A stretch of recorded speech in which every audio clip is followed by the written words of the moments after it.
A new school year is here, and many families are gearing up for one of childhood's biggest shifts, starting life in a new school. For some, it's the leap from preschool to primary, and for others, the new term means new routines, new expectations, and new pressures to keep up.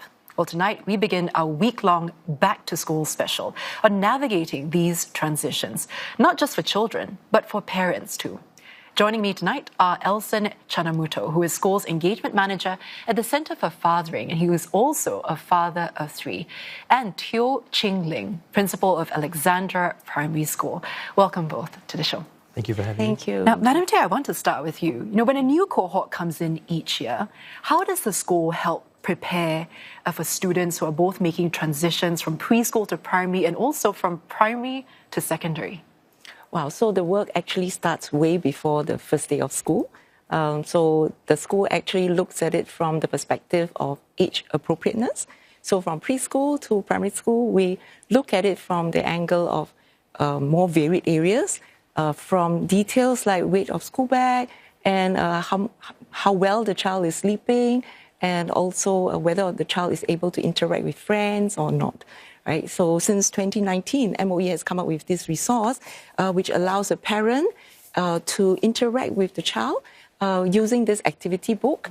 And in this book, it allows the parents to go through different activities with the child and to help prepare the child to be familiar with what he or she is going to be experiencing in the primary school. So that's for preschool to primary school. Yeah, it looks like quite an interactive book as well. The children get to fill in their answers to specific questions or scenarios. That's right. That might play out when they begin school. That's right. And now they even have an online version. So the digital copies will allow parents to take it wherever they are able to use it at any time they wish.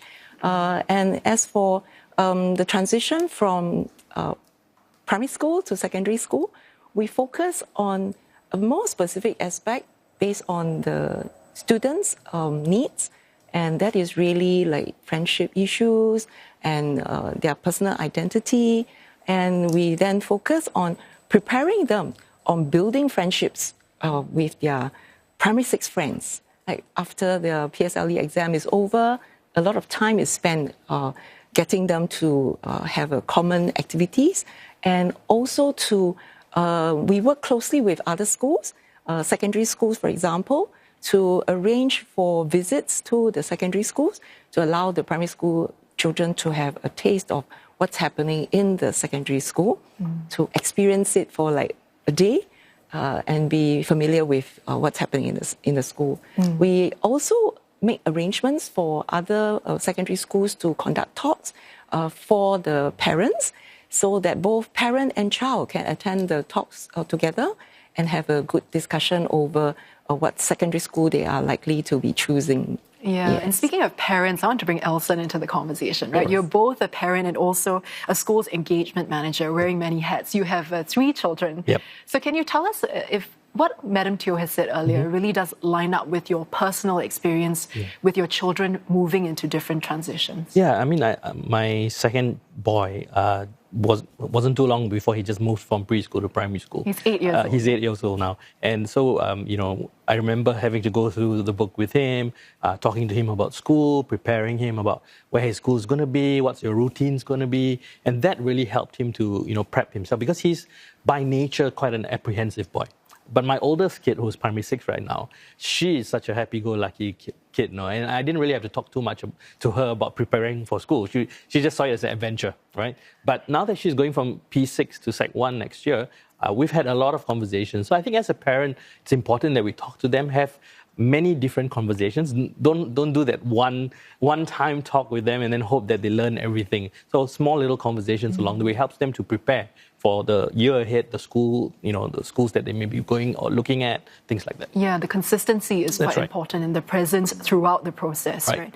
So how do you then prepare your children for this transition? Can you give us some examples of some challenges that your children might have faced and how you managed to tackle that with them? Yeah, I mean, like I said, my second boy, he's a bit apprehensive, right? So what we had to do was to drive him to the school, let him have a look through the school, walk through, tell him what his routines were. And that really helped him to prep himself for it, and then we would tell him, these are the subjects you're doing, these are teachers that you might be meeting, and then after the first few days of school, we get to talk to him again and ask him, how did you feel, what were you afraid of, and that conversation, like I said, the consistency in those conversations really helps him to ease himself into school, and the school plays a huge part in that too. Yeah. Schools come up with things like toolkits, which really help us as parents to walk them through this, transition. Yeah, and Madam Teo, toolkits aside, right, do you feel that the challenges that you experience with the children in school also kind of align with what Alsen here is saying?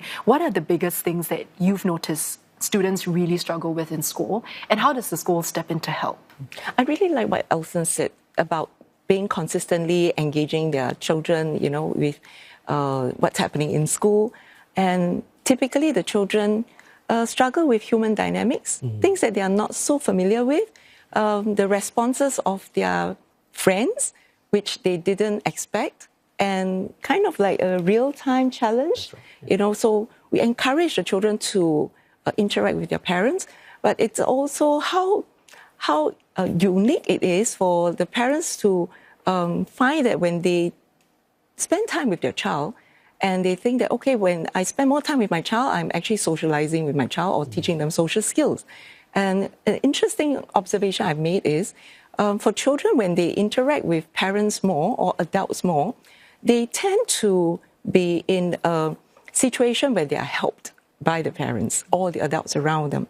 And they don't really have the experience of interacting with their peers where they need to learn to negotiate on equal terms. Yeah. Right? So that is something which we encourage parents to do. Plan more, maybe play dates for the children. Yeah. And so that the child can have more experience interacting with children of their age. Yeah, it sounds like you're saying, Madam Teo, that autonomy for the children is quite important. Do you think that roping in children as part of a decision-making process and encouraging more freedom and autonomy for them to feel like, I can make decisions on my own, is that important? For example, letting them decide what schools they want to go to, what CCAs they want to join? Right. So, for the children who are transiting to secondary school, typically I will explain to the children to say that, while you would like to make a decision on the school that you would like to go to, it is also important to consider your parents' perspective, because, well, after all, they are also paying for your education. And then for the parents, it's to help them understand that over the next few years, your child is going to be the one who is having first-hand experience in the school. And I encourage parents to actually use it as an opportunity to help the child or model for the child the decision-making process.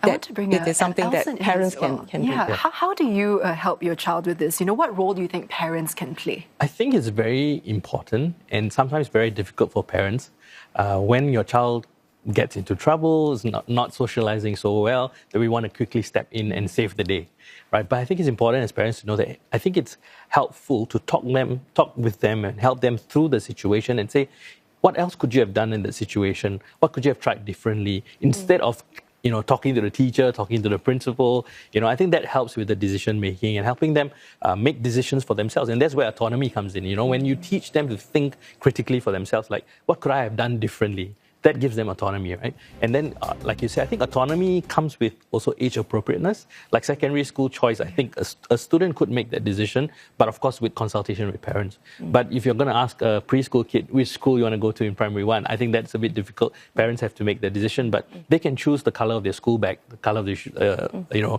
whatever else, their color pencils, things like that. So autonomy has to be age appropriate as well. Yeah, well, before we go as well, Alsen, I want to ask if you have any tips for parents, people who are listening now, or even students, right, going into a very difficult transition sometimes. What are the biggest challenges that can be anticipated that you feel, that there are solutions to this and you can give them a way forward, perhaps? I think one of the best ways to do that is to find people who've been through that situation before. Talk to other students, talk to other parents, find out from the school themselves, like anticipate the problems that might come along. And I think that helps the child or the parent as well with that transition. Yeah, Alsen, thank you so much for all those tips, and also to Madam Teo and both of you for coming in today and sharing more about that transition into school. That was Alsen Chanamuto from the Centre for Fathering and also Teo Ching Ling of Alexandra Primary School.